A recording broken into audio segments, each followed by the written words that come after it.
Thank you. Welcome. Welcome to this session where we talk about streaming and zooming into the shows, incorporating all of this. I think we might just start by each introducing ourselves and how we've come to this panel, and then we'll just see where that conversation takes us. So I'll start here. I'm actually sitting in on this panel with my hat on as production manager for Auckland Writers Festival.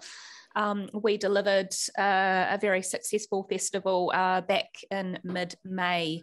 We're given to the closed borders. We couldn't bring any of our normal international speakers into the country, so we normally bring around 40 internationals in to speak at our 5-day festival.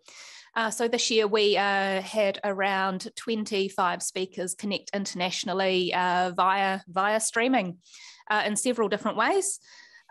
We had some sessions where it was a talking head on a screen in a theatre with a facilitator sitting on stage leading a conversation. There was some where we zoomed all four presenters in on a screen and we just had a straight Zoom session to the room. And we also ran workshops using conferencing facilities where we had a workshop presenter on the other side of the world conduct a workshop with people in a space where they could freely talk backwards and forwards and present to each other. So that's where I sit. So I'm sitting with my client hat on here. Shall we move to Jeff next? Sure. Hello, good morning.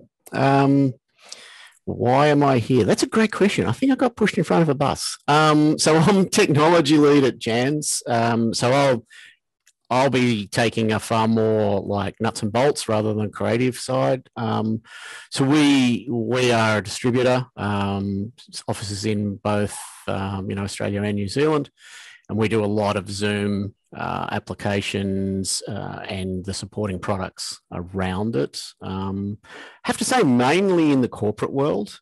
Zoom and of course Microsoft Teams, massive for VC spaces. But we are seeing it used more and more in as you said, streaming and live production type applications, particularly in the world we live in now, right? I mean, I was supposed to be in Wellington now for this conference, but instead I'm here in lockdown Sydney.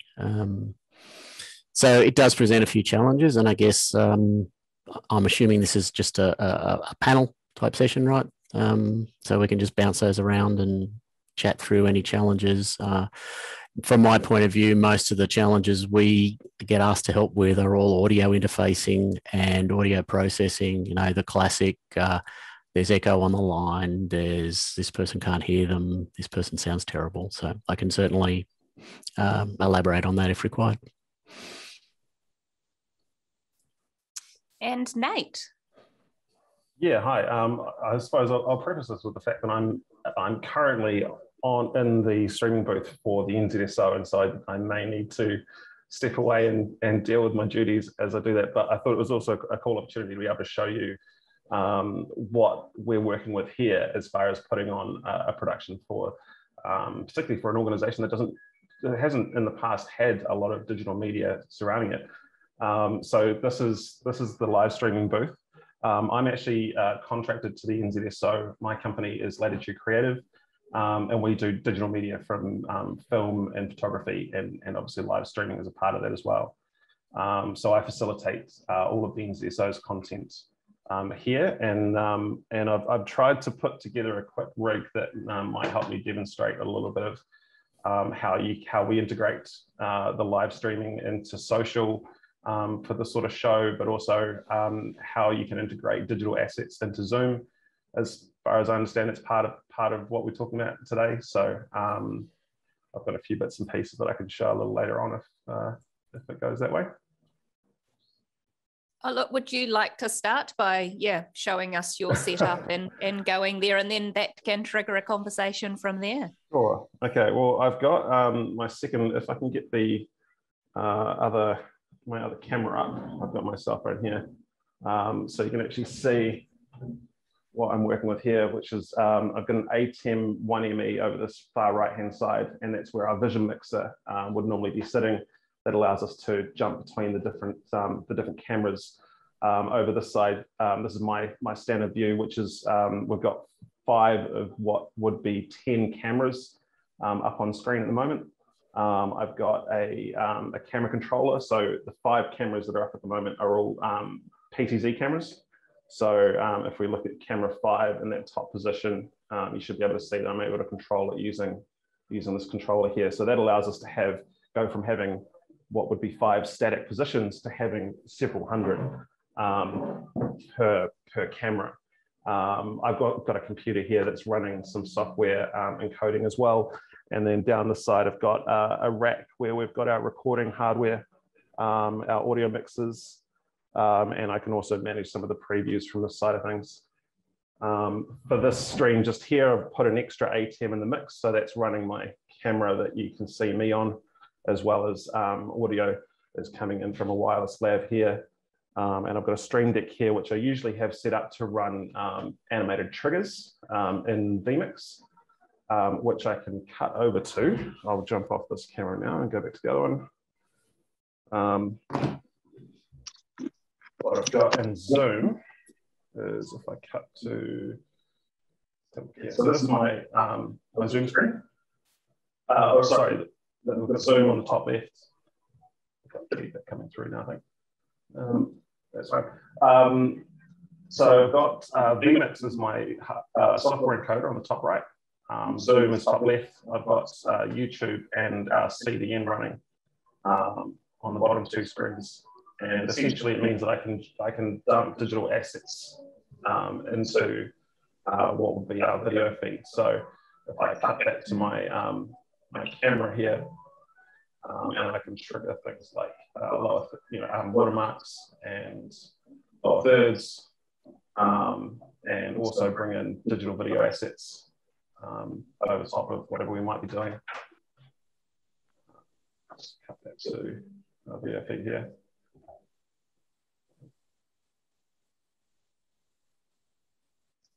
It's great to see the setup. It's not often that people get to see what I affectionately call the mothership looks like. Often there's so much that actually goes in the background of trying to stream events. I mean, even what we've got running for conferences is pretty impressive at this point in time. So if I was the client coming in and trying to explain all of this, what are some of the better questions we could ask in terms of understanding how it all goes out to the world and how we start to connect people up? What are the better questions? Sorry, I realized where the feedback was coming from. I had my cell phone mic on. You're saying what are the better questions that we can ask as providers, or that we can, both. Or a client can ask of you as a provider, what information would be really useful to make sure that everyone gets the results that they are looking for.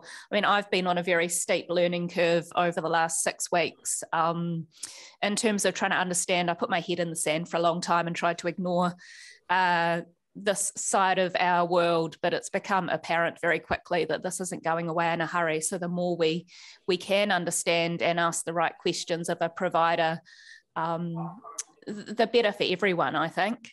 Yeah, I mean, the short answer is there's a bigger audience out there. So who do you want to reach? I mean, you look at something like the orchestra, and their audience is how many people they can fit in a venue. And then how many concerts can they run in a tour? You add to that what we do with, adding in the production value and the reach that we can get. You start opening your audience up to more than just who's in Wellington on the day, or you can start looking at how do you promote your product to a different country entirely, and your reach becomes exponential at that point. It just comes down to how valuable your product, the actual product, is, what the client's providing to the audience. So it gives them a huge opportunity to reach more people that particularly smaller businesses in New Zealand might not have had the opportunity to tap into. And Jeff, have you got any thoughts around those questions as well? And also I just want to encourage, we've got a number of participants sitting on this call. If you pop your hand up and you want to ask us a question, we can actually liven your mics, so we can open this conversation up a bit further and try and answer the questions that actually happen to be sitting out there with everyone as well. But throwing to you, Jeff, to see if you've got anything to add into this. There's, wow, where to start, you know? Once you start trying to integrate live streaming, I mean, it does take a different attitude now, and I'm sure Nate's, you know, tackled that, right? Whereas it seemed like for a long time it was a secondary, right? The live performance was the primary thing, and they'd poke a camera vaguely in the right direction and capture something, and that really didn't translate the same experience to the remote audience, you know. And it's really great to see the setup that Nate's using there, where they're actually obviously gone to a lot of effort to try and recreate the experience that you would receive if you were sitting in the auditorium. You know, from a technical point of view, there's always challenges, and the ones that we sort of deal with are people walking behind in the background there, Nate. Not really a technical challenge, but, you know, just life of where you have to work from. More from time alignment, you know, one of the classic things that really bothers me, and it might just be me, is lip sync between the video and the audio. That is so easy to get out of time, and particularly when you're talking musical productions like an orchestra, that becomes really distracting, or even just a talking head. Just someone on a close head and shoulders shot, and you can latch on. Once you see it, you can't unsee it, that lip sync difference, right? And sometimes that's in the network, but generally it's in the production where you've done a little bit too much audio processing separate to the video processing, and then you don't get them back in time again. I don't know if you've got any particular tricks, or just, you know, work harder at getting it right, Nate. I mean, you obviously are doing orchestras, so I imagine they're pretty sensitive to that, right? Yeah. So as far as the majority of the concerts, the larger concerts like what we have going on here at the moment, we've got, where are we? I'll bring up what I'm looking at here. We've got, multiple cameras. We've got 5 PTZs at the moment, and we'll add another 5 static cameras, and then Radio New Zealand provide the audio. And so we have, one of the things that you would have seen in the, when I have my other camera up, is in our rack, we have an audio, we have an amp that allows us to input the delay. Now, fortunately, we're not dealing with real-time conversation in this scenario, so you're not experiencing any sort of delay between responses to a question. Which means our audience isn't going to know if what they're watching is a second behind or not. So it gives us that buffer to adjust our video feed, or at least delay our audio feed enough that our video feed can come through at the same time. And then that's how we overcome the latency. It's also something that we can do in the software side of things as well, as far as software encoders. Most of them have a latency buffer that you can add in. If you're having that sort of issue between your audio and your video sync. In this case, I've got my video feed running into the ATEM along with my audio, rather than audio coming from a separate device. So I hope that they're both in sync. Have to give us a clap so we can see. Yeah. There's a little out. There's a little out. Yeah. It was a very rushed setup this morning, so. All right, I didn't mean to put you on the spot. And the title of this was Zoom, right? But obviously Zoom's not the only streaming platform, and it's certainly not the best for streaming. There are, you know, specialist platforms out there, but I don't know about you guys, but we certainly do see people trying to push Zoom into those spaces, predominantly because it's free and accessible, right? One of the biggest things that we deal with is just the audio settings in Zoom, because Zoom is a conferencing platform. So by default, it's got a lot of onboard echo cancellation design so that you can just scream at your laptop sitting on your kitchen table and it works, right? If you're doing anything vaguely musical, you need to get under the hood a little bit and get into the advanced settings and turn all of that off. Otherwise, you have Zoom's processing in line with your processing as well, right? That's relatively easy to do, but from my experience, particularly with sort of like community groups or things that are just suddenly trying to get into this space, that's the number one mistake they tend to make, is they just spin up Zoom client, plug an audio interface in and go, and that doesn't necessarily bypass all of Zoom's onboard processing. Other platforms like Teams, forget it. You can't even get under the hood to turn it off. If you use more specialist platforms, then it does it by default. Yeah, I mean, like I said, I'm going to have a very more nuts and bolts sort of view on these things. And that's great because it opens it up the whole way. I think we labelled this a session about Zoom because actually when we were putting these sessions together months ago, that was the predominant platform. There are obviously a few more out there. I agree, Teams is it's not great at the best of times, but there seems to be a lot of places going that way, but I haven't seen people trying to push that out for shows at this point. Interesting to hear about the audio within Zoom. That answers a few questions for me about a few things that have happened along the way. Nate, how do you deal with, and I don't know if it's something you've had to deal with, but the real music buffs that do know that there is a delay happening between what they're seeing and what they're hearing? Has anyone picked up on any of that?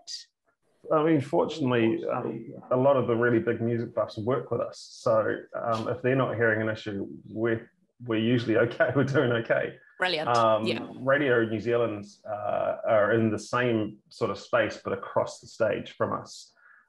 So if there are any issues, we can kind of liaise with them. We often do a tone test and we can check the sync during the stream. When I'm running the stream, this is pretty much the setup that I'm working with during a show, I'm monitoring the stream at the same time as having another headset on where I'm communicating with the director and the vision mixer to keep the show running, but I'm able to keep track of whether we're in sync or not just by my own ear.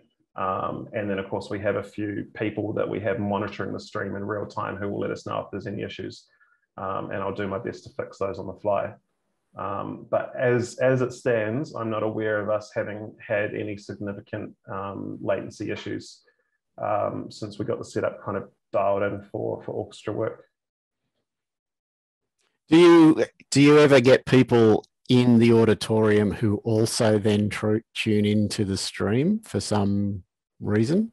Yeah, absolutely. I mean, for a lot of the people that enjoy this sort of music, it's not, being in the auditorium is a different experience to watching it online or listening to it after the fact. And it gives them the opportunity to sort of double down on the content.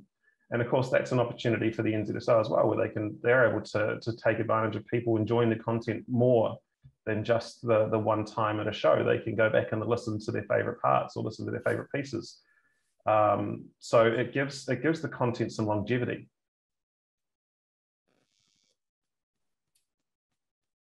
Yeah, I mean, that's a great point, isn't it? It's so you put all of your content up online to view later, so it's not just live streaming. It's a view when convenient type platform. Yeah.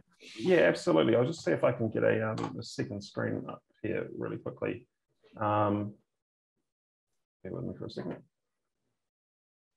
The NZSO has built their own streaming platform. It's a streaming microsite, and essentially it allows for, I don't know if I'm going to open up one of these and see if it's the right one. No, wrong one. Essentially, it allows them to have a centralized repository of all the content that is that the NZSO has produced, that they're currently licensed to show. So this is the site here.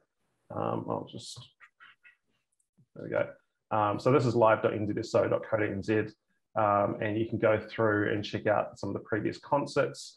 We work with another organisation, Init Creative, who do these story times. So this is where the likes of Susie Cato and Troy Kingy and the like have done like readings of New Zealand stories to orchestral arrangements. And so you'll see what that sort of looks like. So the content isn't just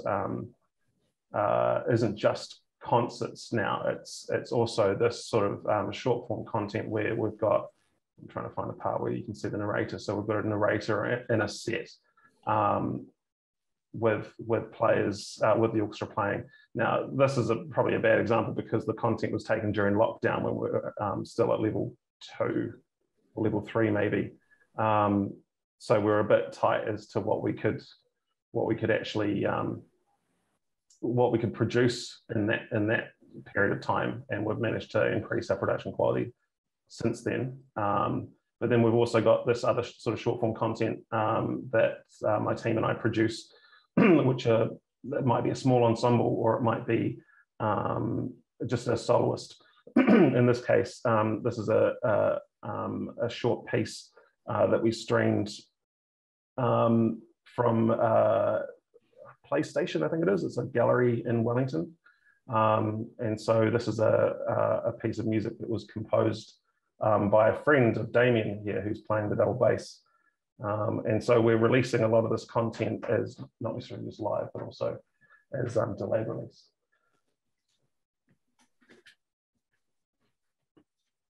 So yeah, it's fantastic what you guys are doing. You're kind of leading the way really on what we're seeing out there. Just wondering if anyone out there's got any questions that you want to ask of the three of us, so we can direct the conversation to give you information that you'd like to know.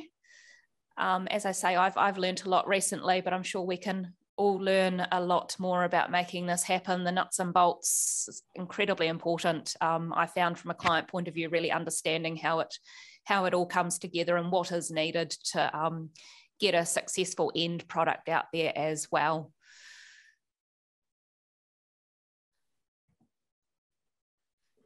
I know we talked about Zoom, and we've had a quick chat about Teams not being suitable for performance. What other platforms out there that we've got experience with? My experience is actually all with Zoom.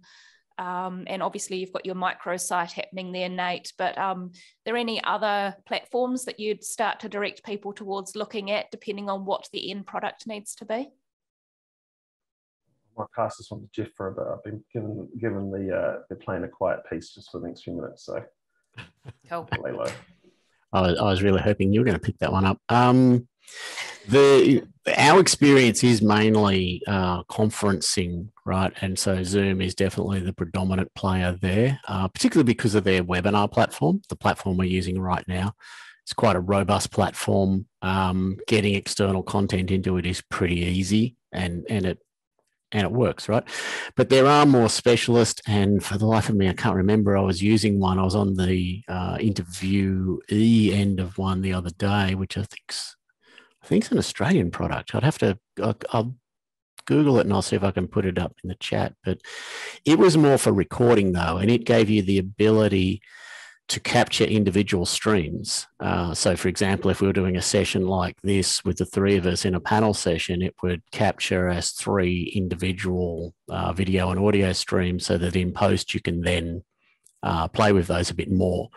Not really live, more that was recording an interview and putting it together. So there are more and more of these little specialized ones popping up. But yeah, definitely Zoom, GoToWebinar we see as well. My personal experience of that is it's not much better than Teams.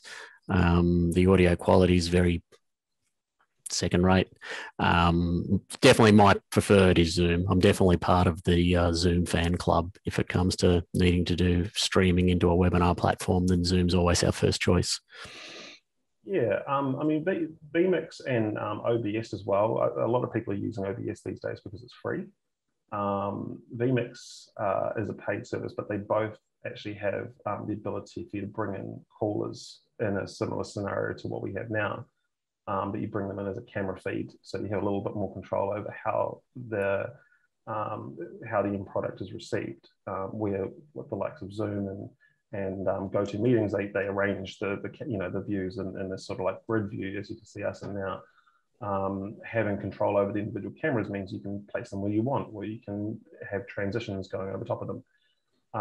With Vmix, they have a service called Vmix Call, and it allows you to have up to 8 callers depending on the plan you're in.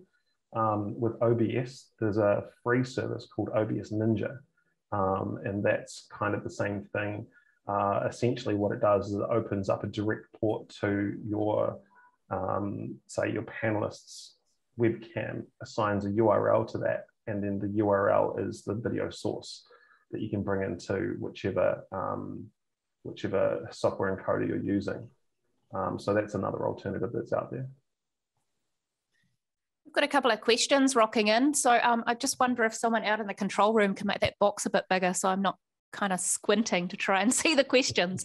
But the first one's for you, Nate, and it's, have you brought in virtual musician in on Zoom and streamed out in your live setup?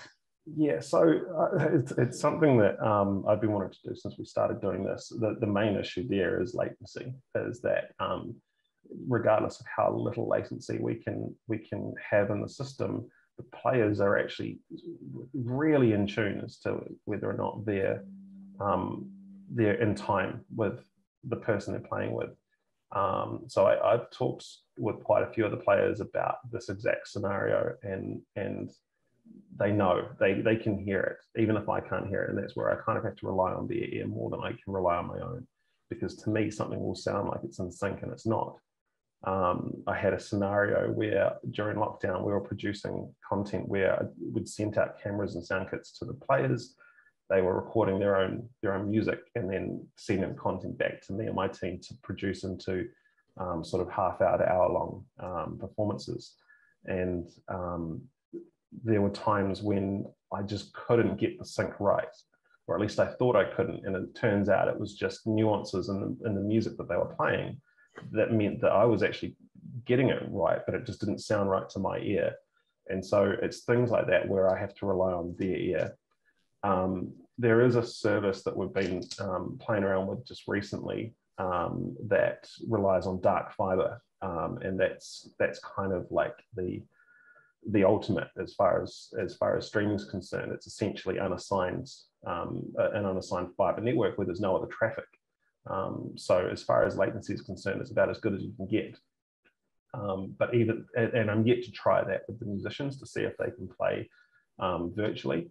So it's definitely something that I'd like to do, but it's not something we've been able to get involved in just yet. Great. We've got another one here. Morning, Phil. What built-in infrastructure do we need to be considering to be adding to our venues to support the streaming that we're now doing? It's probably a good question for both of you, I think.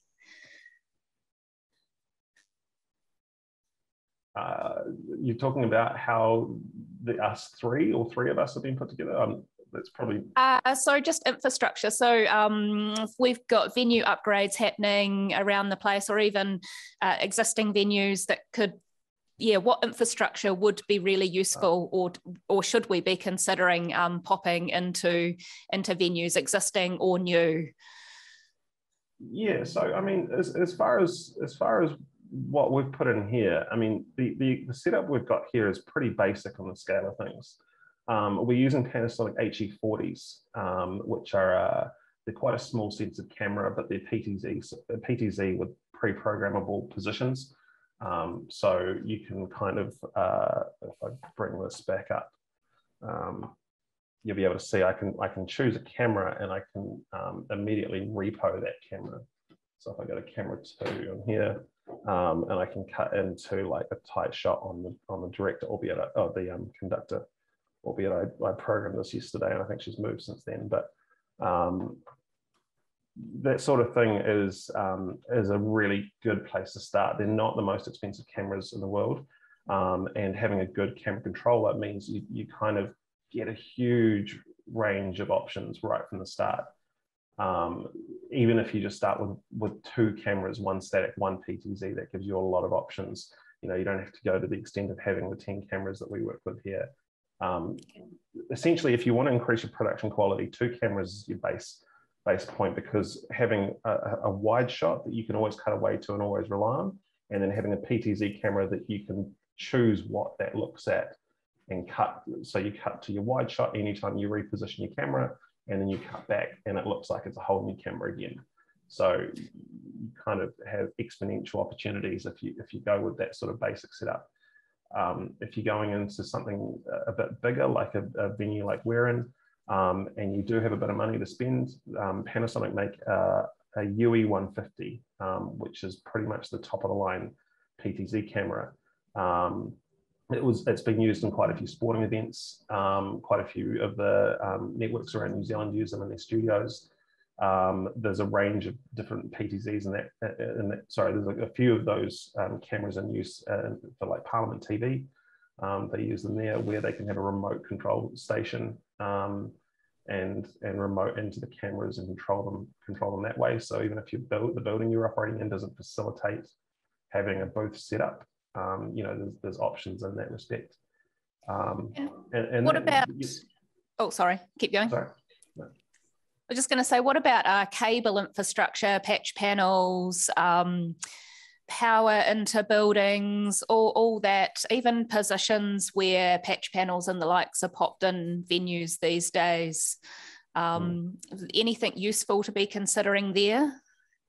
I mean, the cabling you use has a limitation on how far away you can run the cameras.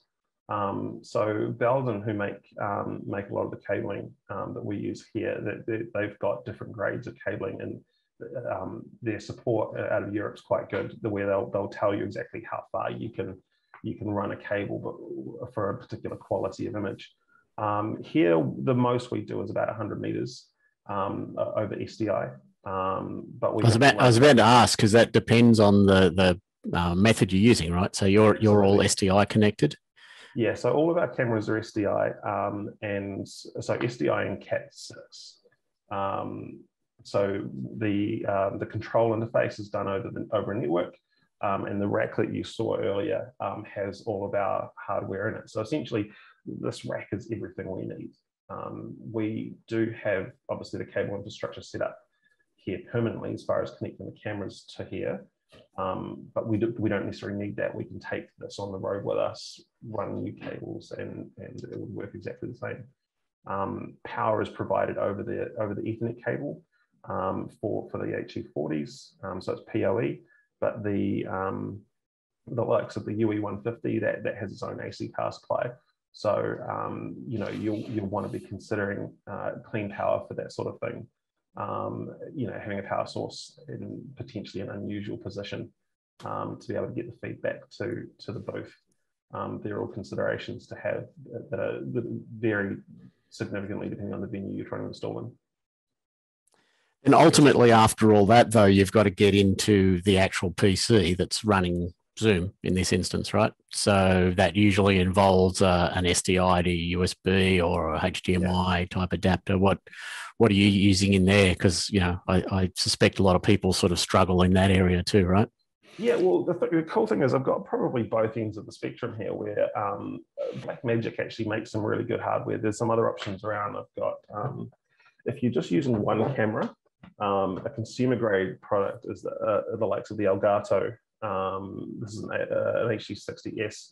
They also do a 4K, so this will do full HD. They do a 4K PCI card that you can put into your computer that'll allow you to capture, say, a DSLR camera that's outputting HDMI.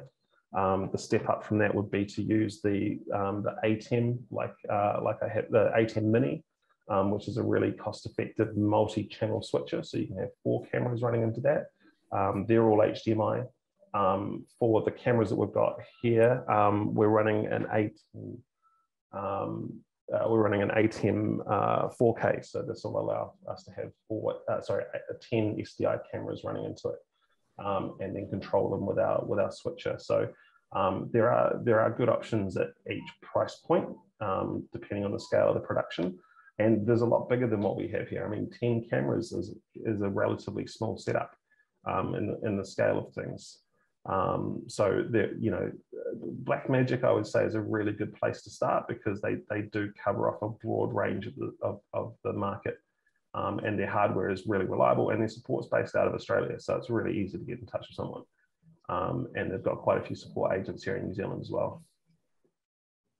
Something that was brought to my attention when I was in Auckland was that other end of it too, that actual internet pipeline So the download, upload, what kind of infrastructure would help at that end? So at the other end where you're trying to push out to the world, out from that venue? Right, so we use the venue's fibre connection, which is run through 2 degrees, as far as I know. I don't have a lot to do with the ISP for the venue, but we also work with another company. I'm not too sure of the arrangement, so I won't mention them by name, but they are the ones who have provided us with the dark fibre network and also 4G backup. Once our stream gets outside of the venue, we pass it through a CDN, or a content delivery network. In our case, we use Caster, but there are a few other options. Caster gives us quite a broad range of platforms that we can stream to. The nearest server is based in Sydney, so that's a consideration that's quite important. I think I've actually got Caster here. I can kind of give you a quick look.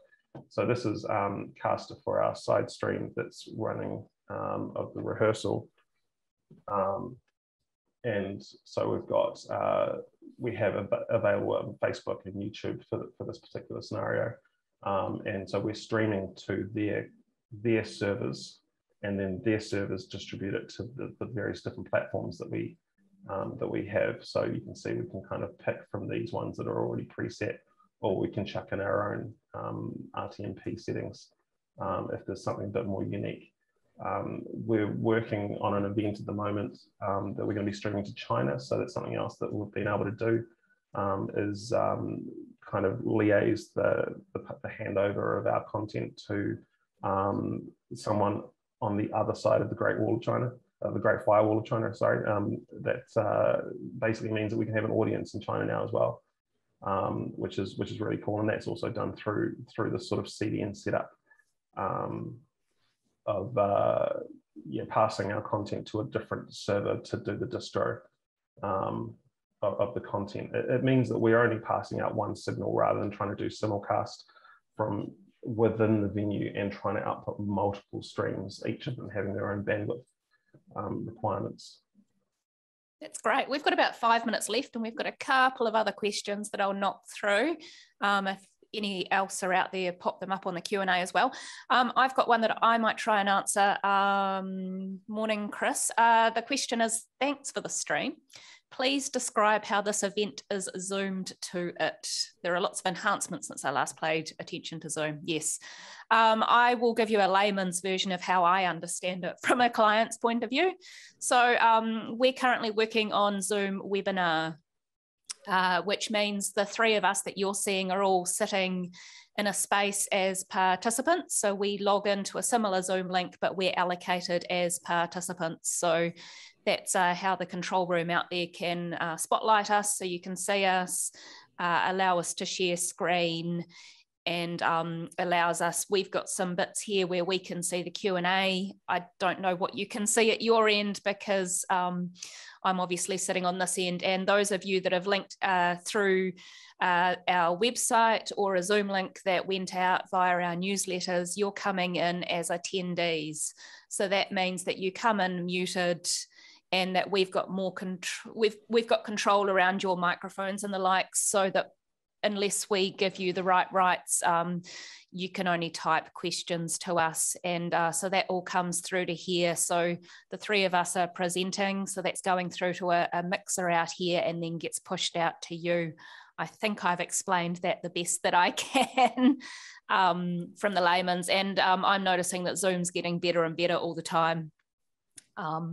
Obviously, they've run to catch up as well. I have to say that 15 months ago, when we started going into this, I was using GoToMeeting and various other not so great virtual meeting sites on a few projects I was doing, and things have improved tenfold over this time. I think if I can just add to that, I think it's a good point, because, Zoom, everyone sort of knows Zoom, but what they know is the Zoom meeting client, because that's the free one. And you do see people, smaller productions trying to push that into make it a webinar platform. So Zoom Webinar is a paid platform. So you do need to pay an annual fee to use it. If you're doing webinars regularly, it's definitely worth the money. Just for all the reasons just mentioned, you get control, but it also handles the bandwidth a lot better. It's more optimized than a Zoom client. Zoom client is really intended to just be virtual meetings, and it'll squish your bandwidth down really tightly because it's trying to minimize its impact on networks, whereas webinar is a little bit more optimized for quality versus bandwidth. So it's not outrageous. Not that we sell Zoom, so this is not an ad, but I think it's like about $100 a year for a 500 user webinar license. So it's not outrageous money. It's nothing really, is it? And I moved on to a paid Zoom account very quickly last year, and that's not extortionate each month either, and it's much better than the free version. It's slightly souped up and gives you a few more options. So just remember that as well. Next question we've got is thoughts on NDI versus SDI. Yeah, I don't know how much you might have to say on this one, Jeff. Are you doing much with NDI these days? Less. SDI seems to be, at least in our world, is the dominant standard for high definition video, but that's poised to change. Audinate, the people that do Dante, just announced Dante AV the other week. So they're now producing an interface board which enables 4K 60 444 video with audio on standard 1 gig Ethernet. So I suspect we might see that rise as well. But SDI has got strong roots in the broadcast industry, and it'll be around for quite a while. And the cabling, as you said, is relatively cheap. It's coaxial cable, right? And it's point to point, so it's easy for people to get their head around it. I think SDI is going to be here for a long time. I mean, SDI has the reliability to it really as well. I mean, it's been around for a lot longer, and you're not necessarily dealing with the sort of bandwidth requirements, you know, managing a network as well as how much data you're pumping down the line. But it is getting a lot better. I mean, the latency is a lot less than it used to be, and you can push 8K footage down an NDI stream now as well. So, you know, that's pretty impressive. Great. We're just at time, but I've got one last question that's here that I think we'll address before we log off, because there's no one in this room for the next wee while. So the last question we'll look at is, says, just wondering about going into using a VR solution, using an Oculus headset to view the performance and natural sound of the venue. Any thoughts around that? Yeah, so that's something else that that I sort of mess around with as a part of, I suppose, trying to show orchestra what can be done. The orchestra has done things with VR in the past, but they've been pre-recorded performances, and I've actually been involved with some of the production of one of them for a different orchestra before. There's a lot involved in getting it sounding right when you're doing sort of that more atmospheric audio. You could go have the spatial audio recording, but you wouldn't necessarily, you can't just level an orchestra from one microphone. You can capture really good quality audio, but the quality that would be expected of something like the NZSO, there's a lot more involved when you start putting multiple directional microphones in multiple places and then trying to balance them that way. As far as video is concerned, there's a few options out there where we can do 360 footage. That's positioning small 360 cameras throughout the orchestra or even throughout the audience, so that the audience member could, you know, in theory, choose where they view the concert from, and that's something I'm really keen to look at doing. So we wouldn't necessarily be doing atmospheric audio. We'd be taking the same audio feed we currently have, but putting that together with, rather than having just the produced output that we have here, the audience being able to choose either they watch that or they can go to one of these sort of 360 cameras and look around. And that's where the opportunity for VR headsets would be, that you could use one of those to essentially put yourself next to one of the violinists, or you could sit in the back row with the percussionists and see what they're doing, probably playing on their cell phones during the concert. But you know, it depends. There are options for that sort of thing. Again, bandwidth is a big issue. You know, being able to put that much data through what we have here is on gigabit. So, you know, latency will become an issue if we start putting, you know, 5 or 6 360 cameras down that, as well as our current stream. So, you know, reliability will play a big part in that. Great, thank you. Jeff, anything from you around that question? It's a big topic. Yeah. It is. Yeah, it's probably a whole session on its own, really. To me, you know, to do it properly, the big challenge is, you know, if you're putting yourself in a virtual space, let's say I sort of, you know, stand myself where the conductor is, as you turn your head, the audio is supposed to track, you know, like, and particularly with something like an orchestra, that's the experience they're going to want. And to try and reproduce that is really tough, so that, you know, when I'm looking left, the acoustic image shifts also, right? Because you really spoil the experience if you just look, but the acoustic image stays exactly where it is, right? So there's a lot required to reproduce that. Great. It's in the works, but it's not there yet. Just want to say a big thank you to both of you for joining me on this morning. I think it's a much bigger conversation as well. But great, and hopefully we've answered some questions out there and demystified a little bit of Zooming in the current world that we're in. So thank you. Anyone that's still watching, we've got Nick Creech over on the other stream talking about fall protection at the moment. But yeah, just want to say a great thank you. And Nate, great to see your setup. Jeff, great to hear your technical knowledge around that too. So thank you for joining us this morning. No problem. Thank you very much.